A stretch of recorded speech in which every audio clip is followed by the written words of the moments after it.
Hello and welcome back to my channel. My name is Nicole and today I have a nice little stack of books to talk to you about. These are all books that I've finished, right? Yeah. I don't know why I suddenly doubted that, but here's what I've been reading lately, and I'm going to talk to you about each and every one of them, and let's keep this brief and snappy. So the first book I'm going to talk to you about is in this collection of works by Paulo Coelho, and I read the first book in here, which is The Valkyries. What do I want to tell you about the Valkyries? Well, like I said, it is by Paulo Coelho. Last year, I believe it was, I read The Alchemist by him, which I didn't realize until I started it is actually a work of young adult fiction, which is fine. I just wasn't expecting that. I did like his writing, and so that made me want to try another work by his. But in this case, I wanted to read something that he had written that was for adults. I happened to then later that year find this collection of his works at a used bookstore, so I felt like it was a good chance to pick something up relatively inexpensively, and if I liked him, I got 3 books for less than the price of one, so it seemed like a good deal to me. So I did read The Valkyries, and here's my thoughts on it. First of all, let me tell you this is a work of literary fiction. It was published in 1988, and it tells the story of an author or writer named Paulo Coelho who just finished writing The Alchemist. Yep, that's right. It is a work of fiction. However, I did find out at the very end of the story that he wrote it as a work of fiction, but he did acknowledge that it's recounting his own personal life experience. So I thought that was really interesting, especially to find out at the end. With The Valkyries tells the story of Paulo Coelho.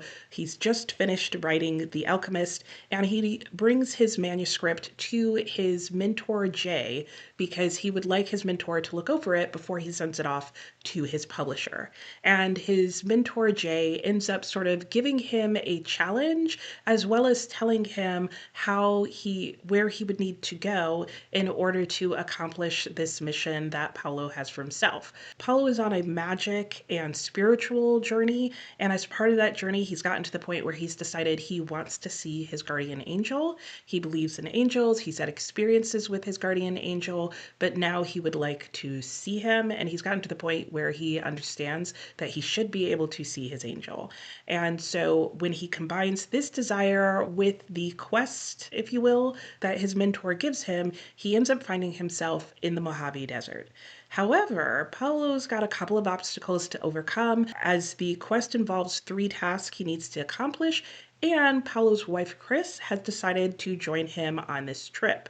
Chris, however, is not having the same sort of spiritual awakening, and so Paulo has some fears that she may hold him back. And the story just goes on from there as they spend time with sort of a guru out in the Mojave Desert, trying to awaken their spirits and their minds and meet these angels and possibly find the Valkyries. I'm not going to say more than that because it is a short story and I don't want to give too much about this book away, so we'll just leave it there. Yeah, what were my thoughts and takeaways? I guess let's start with talking about the topics that this book covers. Clearly, this book talks a lot about the spiritual life as well as Catholicism and some traditional indigenous, like magic or traditional spiritual practices. Um, and it's not clear specifically which ones because it never necessarily names them, but it definitely seems like it's a mixture of different things, and there's definitely a lot of discussion of spiritual ideas and angels, a little bit of talk of demons, definitely some talk of drugs, and a combination of other things. I will admit that I went into this work blind, but based on how heavily The Alchemist was surrounding these themes of spiritual growth and awakening and coming of age and that kind of thing, I did expect there to be a little bit more of that in this book. I didn't realize how heavily The Valkyries was going to focus on that. I would say that the highs of this book were the same highs that I found in The Alchemist, which was that it was very well written, it was very accessible, the storyline was easy to follow. I liked the writing style overall, and the plotting was pretty well done, and the pacing was good. That said, I was really kind of surprised by the themes and discussions, and there were moments in the book that felt kind of odd and even unrealistic, even on a magical realism level, which makes me think that that's part of why he included at the end that this was his own actual experience, because I think there was even some understanding on the author's part that some of what was happening here may come across as very unrealistic. And it's not that I needed the book to be realism, but there was just something about how it was written that all these parts didn't work together and didn't feel quite spiritual to me or magical or whatever the author may have been intended. However, I don't want to knock that because if it is based off of his own personal experience, like who am I to say that it didn't feel real? It clearly felt real to the author. I did find, however, that there were points where his writing had the same problems that I had in The Alchemist, where there were times it felt a bit too cliche and I feel maybe a bit too indulgent. Like, the Valkyries, I guess I'm saying, felt like a book that you would be interested in if you wanted to know more about Paulo Coelho's life, but maybe not so good as just a general book or story to have him tell you. Unfortunately, for me, this book was a 3, but if you like spiritual discussions, including, faith-based ones based on spiritual practices and traditions from other cultures, and you like the idea of exploring angels and seeing angels in spiritual awakenings, it definitely had sort of a 70s vibe, even though this was written in the late 80s, then you may be interested in reading this story. I have to say, for me, this is the second time I've read a book by Paulo Coelho and only given a 3 to it. I know a lot of people said Veronica Dies is actually Veronica Decides to Die is actually a really good one. So I may try that since I already own the book that it's in. But honestly, I have the feeling, even if I read all 3 books in here, that I'm going to end up unhauling them. The writing just isn't getting better. It's good, but it's just, sort of middle of the road, not offensive, not hard to read. But it's not like beautiful and overwhelming, and I don't know. I don't know if I want to try a third time. So give it a try if you would like to, especially if those themes and topics interest you, because I think that's the biggest thing that that story has to offer. Next up, on a totally fun level, I had Romeo and or Juliet by Ryan North and Shakespeare. So yes, this is Romeo and or Juliet, and it is a choosable adventure novel. This is a work of young adult fiction. It was published in 2016, and I am so glad that I stumbled across this book. Now, how did I find out about this book? I think on a channel that was talking about solo role-playing games and how to get into them, and I'm pretty sure the person was saying that a lot of people have had some experience with solo role playing games because a lot of us as children and youth have read choose your own adventure stories. And he was kind of equating how those are similar. Anyway, in the midst of doing it, that person mentioned this book, and I was like, I need to look that up. And I'm glad I did because this book is hilarious. So, what is this book about? I'm not going to tell you really any of the plot of it because some of the plot follows Romeo and Juliet. And if you've read that play at any point in your life, then or seen the film, you have some idea of what the story of Romeo and Juliet is. However, for this book, I think I'm going to share a little with you about what the book says it's about and more about how the book is structured because I think part of the fun of this book is discovering it for yourself. On the back, it says Shakespeare's plays weren't meant to be read, they were meant to be played.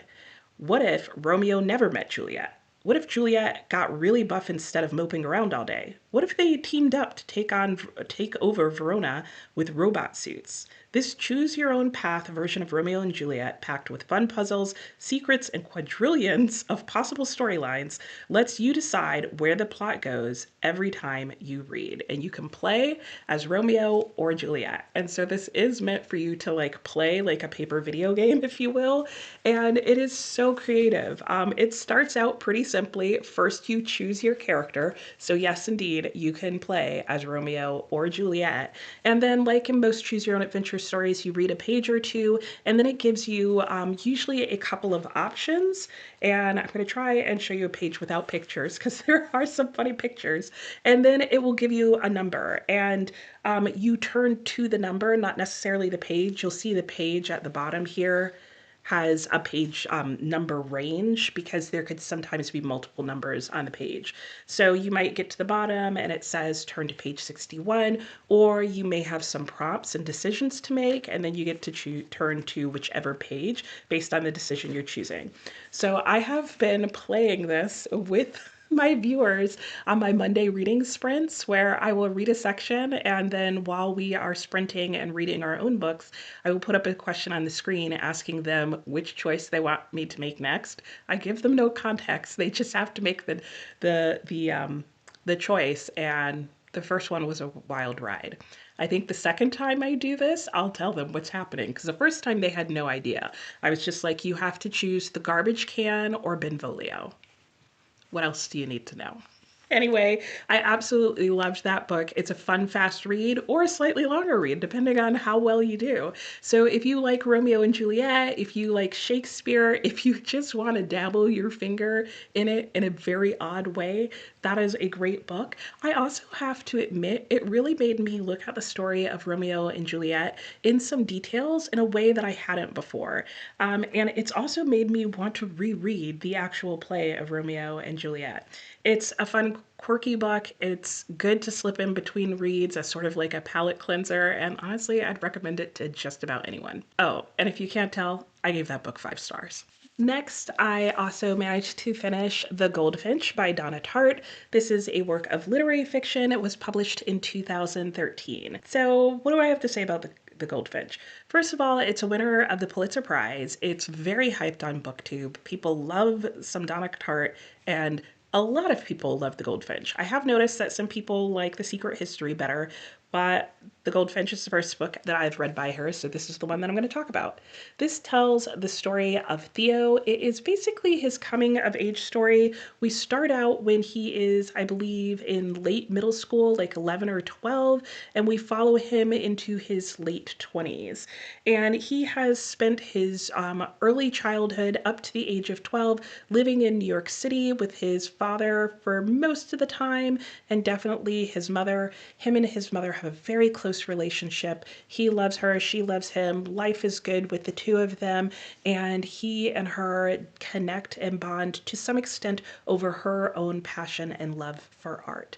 And then one day there is a sudden fatal terrorist attack, basically, that lands Theo in a situation where he's finding his life turned upside down, and things move on from there. And you end up following Theo through the course of more or less so a decade, I guess a bit over a decade, where he goes from home, from rich to poor, to settled to unsettled, and to a life of crime in some ways. There are some interesting topics that are brought up in this book. You definitely get to see the experience of someone wrestling with a very traumatic event and the different ways that different people can handle that. You get a look at sort of a foster care almost situation, or what happens in terms of guardianship with children. And you also get a look at the underground art and antique criminal world. It's a odd premise as to where it ends up going. And Theo is a very fascinating character to follow. He is definitely your morally gray character. In fact, at the end of the day, he was so morally gray and so gray that it reminded me of the coloring book for lawyers. And if you don't know what that is, which why would you? I will link it in the description box below if I can find a copy of it for free. But basically, not to spoil that book for you, but there's a page in it that says, I'm a lawyer, my desk is mahogany, my chair is mahogany, my office walls are mahogany, color me mahogany. And I felt like that was what was going on with Theo, except the request would have been like, the day is gray, the street is gray, the walls are gray, color me gray. Um, it was a bit one hit wonder and one note for me. I thought the book was okay. I really wanted this to be better than it was. I had read the first chapter a while ago and really thought this was going to be a 5-star read for me, and it really wasn't. Donna Tartt can write a really good sentence, so I get why people love her writing. I just find that when she strings them all together and tells a story with it, it doesn't always work. There were parts of this plot that I found really slow paced and just really dull and boring. I found what she did with her wording, while beautiful as a sentence, didn't make sense in this story in the mouth of our character. The entire book is told in first person by Theo, and you do have to wait to the very end of the book to find out why, which sometimes works and sometimes doesn't for me. But the things she has Theo say at times just don't sound like words that come out of anyone's mouth on any sort of normal basis. The word subliminal came up one too many times in his just everyday conversation. And while she did try and tie it together at the end as to why he was writing, why the story was told first person, all that kind of thing, that also just gets back to my problem with her plotting, which is like I could see her plotting the book. And I felt like at the end of the book, she was like, oh, I think people might want to know the reasons why for some things and to understand the themes and the meaning. And so the last 50 to 100 pages of the book were you being hammered over the head with the themes and the meanings and the message and the point of the whole book. It was not spread throughout. It was just told to you all at the end for pages upon pages by multiple characters. Because if the first person who told you what the whole book and the painting and everything meant wasn't enough, then the main character was going to tell you when he went and talked to somebody else. And if that wasn't enough, then you were also going to get it to the main by the main character telling it to you, the reader, directly. And I just felt like at the end, like, don't you trust me as a reader to get it? No, no, she didn't. So yeah, the beautiful writing just couldn't hold up to the like okay plotting, as well as the combination of unrealistic character voice. And I just didn't end up liking it. I ended up giving it 3.5 stars, which is way lower than anything I would have guessed, especially because I know there are a lot of people who do like this book, and I think it's possible for many people to like this book more than I did. Would I recommend it? Sure. But I would recommend it to someone who doesn't mind, one, if you are told the meaning in great detail about a book, and also if you don't mind waiting until the end of a book to understand why everything is happening and why you should care. I personally find that way too long to wait for the motivations of a character. And you definitely had to wait for character motivation. And I'm not even sure it was the character's motivation. I think it was just an explanation. But either way, I think you could also enjoy this if you like following morally gray characters and if you like stories that have some sort of crime boss, crime family type of scenario going on and that kind of thing. And you just want like a messy story, a story that's telling you that not everybody in life is perfect, not everything goes perfect, and everything is sometimes just gray, and that's okay. Read this book. It's great. After finishing that, I did read and finish another short book, which is in some ways the opposite of that book, and in other ways it's not. The most noticeable way in which they're the same is that even though I complained about how the Goldfinch kind of shares with you the character's motivation and reason for writing at the very end, and I didn't like it. The next book did the same thing, but did it so well. And that book is To Be Taught If Fortunate by Becky Chambers. This is the first book by Becky Chambers I've ever read, and unlike some of the other books that I mentioned, I would, one, reread this book, and two, I would read more Becky Chambers based on this. So this tells a story of Ariadne and her crewmates. They are on a deep space exploration about 15 light years from Earth, and they are out there on a mission that has been funded by the people of Earth to just explore 4 planets. They have gotten to the point where there was enough funding to support the space program they're in to not only send astronauts out into space, but to send them into deep space, if you will. And so this is a letter coming from Ariadne back to Earth because they have come against a crisis of conscience, if you will, where they have a big and important decision that they have to make. And they're at a moment where they feel like only the people who are reading the letter they sent can help make this decision. And so the story kind of goes on, and the entire story, which is just a short novella, is her sharing how they got to this point where they need people back home to make this decision and help them in this moment of crisis. And it's really fascinating. It's really well plotted. You care about all the characters who are involved in here, and that sort of carrot that is dangling there is just interesting enough to keep you going. But also, after the first couple of pages, you're so wrapped up in the storytelling and the narrative voice that you almost don't care why she's writing. You just want to keep hearing the story because it's so well told. And I think that was what was missing in the Goldfinch for me, is that all the pieces in this book come together. I think my favorite part of this book was just how, even though things were very tense and it was on the faster side of being paced, there was also a very like cozy and calm feel to this book that's hard to describe. So I'm not actually surprised to find out that Becky Chambers writes quite a bit of cozy sci-fi. There were some high stakes in this book for sure, but on the other hand, somehow you also felt very reassured and like maybe everything's going to be okay. And I won't tell you whether or not they are, but that was just the feeling the book gave you as you read along through it. And it was really exciting, really well written, and just beautiful writing and descriptions as well.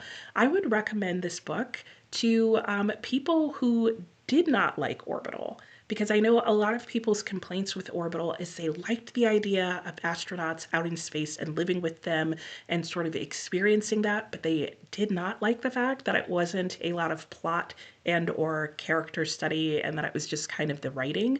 I would say this is the full package. This has a definite plot, a definite direction that you're going and driving at. There are some really interesting themes that are explored, and the meaning of the book and the letter that is being written is really fascinating and something that I don't think gets discussed enough, especially in science in general, let alone science fiction. And I also think it's a really good character study. There are four different characters that are part of this crew, and they all have very different personalities. You don't necessarily get to know each of them very deeply, but you do get to see a bit of each of their personality, and they're developed pretty well throughout the book. So if you liked the idea of Orbital but didn't actually like it as a read, I would say try To Be Taught if fortunate. If you liked Orbital, I would also suggest giving this a read. I think it's a really good work of science fiction. I was really surprised by how this book ended and where it went, and I'm still thinking about it and like sort of a, you know, what would I choose kind of situation based on how this book ended. So it's definitely something that's going to leave you with a lot to think about. It's a quick read. I did read it just in one night, and so this was something that has just made me even more excited to continue with Becky Chambers. I do have her book, The Long Way to a Small Angry Planet, and so I can't wait to get to that. That was To Be Taught if fortunate. I gave it 5 stars. I really enjoyed this book, and I have to go and thank the person at the bookstore because it was a bookstore employee who recommended that book to me, and I'm really glad that she did. The final book I have to talk about is The Grapes of Wrath, or at least to mention, because I'm not actually going to talk about it, but I did finish reading this. I've been buddy reading it with my friend Alex. It is part of our high school required reading challenge that we are doing together, and this was Alex's pick. It was a book that she was assigned to read in high school, and she's got an interesting backstory with this. One of the other things that I want to mention with this book is up to this point, we've been recording our conversations. We're actually going to do our conversation about this book live, and hopefully by the time I edit and post this, that video, that live stream will either be about to happen or will have already happened. And it will also be recorded and saved on Alex's channel, and it will be on our playlist. So I will put in the description box below a link to our last book discussion, as well as a link to the entire playlist so you can see all the books that we have discussed together. But I've got a lot of thoughts on this. We had a really good time reading this together, and we just had some great discussions, and we're looking forward to pulling all those thoughts together and talking about it in relationship to high school required reading list. So that is it. These are all the books that I recently read and finished. And yeah, it was a nice little stack of reading. Not all of them went as well as I hoped, but I guess the majority of them did. I mean, when I look at them, it's really only these two books, Paulo Coelho's and Donna Tartt, that didn't work out quite as well for me, and the other three were definitely a win. So I can't complain about that. I'm really happy with the results of my past reading week or two. I don't even know how long it's been since the last time I recorded a video. I know it's been a week since you saw my last reading wrap up, but it's been a couple weeks for me. Anyway, let me know how your reading is going, and I will talk to you next time. Bye!